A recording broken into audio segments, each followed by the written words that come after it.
Gavana ma Homabay Wanga ochako chenro mar yawo ayanga klese mag jopuonjre mag ECDE maromo 163 mane oger gi sirikand kaunti no e wards 4 kendo muonyo omenda maromo $163 million.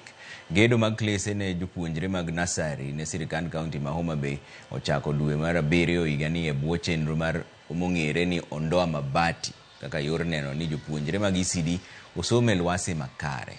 Wanga mane otele chenro mar chako yawo ayanga klese go e skund primary mar Sumbi Mixed e kar chung' od bura marangwe nokoni jopuonjre nyalo chako tiyo kod klese go ayanga koro.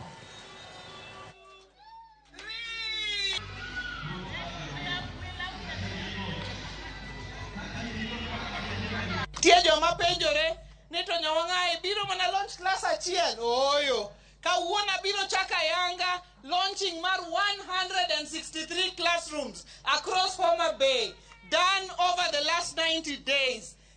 Ung'eyo ni Department of Education ka ene mokonyo piny. Mama kawuono wadonje buge madongo ndoko mondike nying jomoko. Kawuono Homabay County odonje buge no.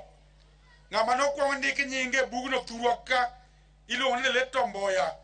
Kano bedo gi lek mar infrastructure mokelo Homabay District Hospital, mokelo Homabay High School, ondowa kaunda classrooms gi.